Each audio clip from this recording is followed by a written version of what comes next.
Welcome to this week's Code Green Show game recap with your host Dean Simon. It is Victory Monday, ladies and gentlemen. We've defeated the Dallas Cowboys and we are one step closer to securing the NFC East and possibly making the playoffs.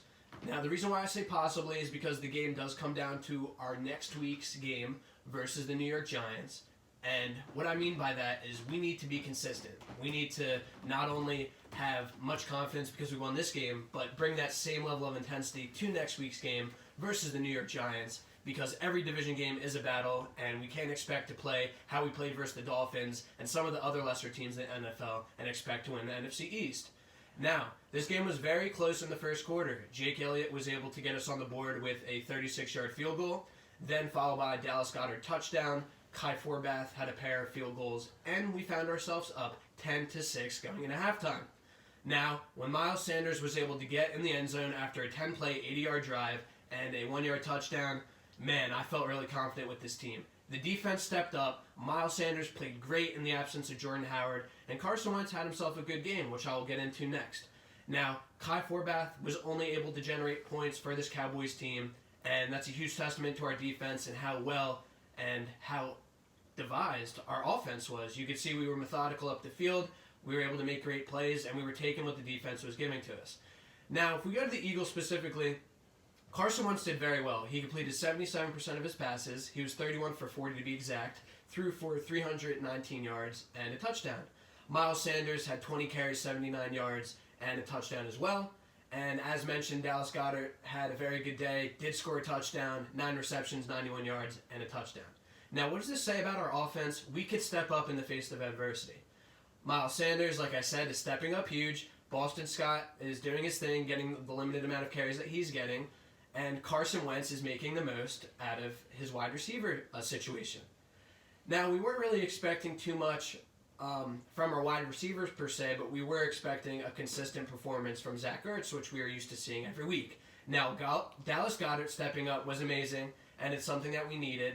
And Greg Ward played well, and the other receivers that we have did their part, but we got to give credit to Carson Wentz, we got to give credit to Miles Sanders, and Zach Ertz, and Dallas Goedert, and if I had to give a game ball to anybody, it would definitely be Carson Wentz, because he completed 77% of his passes, he was right on the money the entire game, he was able to get the team up the field, take advantage of the great field position that our defense was giving us, which I will get into, but ultimately closed this game and showed everybody why he is better than Dak Prescott. There's been chatter all week long as to where he stacks up versus Dak Prescott, who does have a large abundance of weapons to his disposal, and Carson Wentz is limited, and he was able to prove that he is the better quarterback, even with less weapons, and we find ourselves where we are today. Now, just for some food for thought, look at the Dallas Cowboys stats here. 25 for 44. Dak only completed 56% of his passes and had 0 touchdowns. Zeke Elliott as well had 0 touchdowns. And like I mentioned previously, Kai Forbath, the kicker for the Cowboys, was accountable for all the Cowboys' points. That is a testament to our defense. That is a testament to our D-line, front seven, and our secondary as a whole. Jim Schwartz called an excellent game plan and kept us in this game. Now, when I had released our written game recap a few days prior to this game, I had said some keys to victory, which would be Carson Wentz versus his wide receivers. Yes, I did mean that literally, and it was Carson Wentz and his receivers and their ability to get open with lack of experience. The next thing was the front seven versus Ezekiel Elliott. He's the best player on the Cowboys team, and we were able to hold him to 47 yards and 3.6 yards per carry. And you look at Dak Prescott, he really didn't do anything. Amari Cooper was quiet. The secondary played really well. And the last key to victory that I said was we need to not beat ourselves, and we need to make sure our secondary locks up Amari Cooper. And we did just that, ladies and gentlemen. We find ourselves on Monday with a great victory, winning feeling, and we can look forward. Now, before we look forward, I have a few more things that I'd like to talk about, and it begins with the offensive play calling. Now, a lot of people have been looking at Mike Rowe and Doug Peterson with the lack of creativity, but Carson Wentz continues to improvise, which was another key point that I made.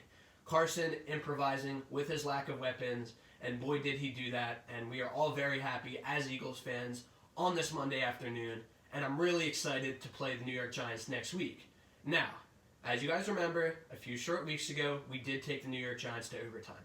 Now, with confidence under our belt, 3 straight wins. I expect us to beat the New York Giants.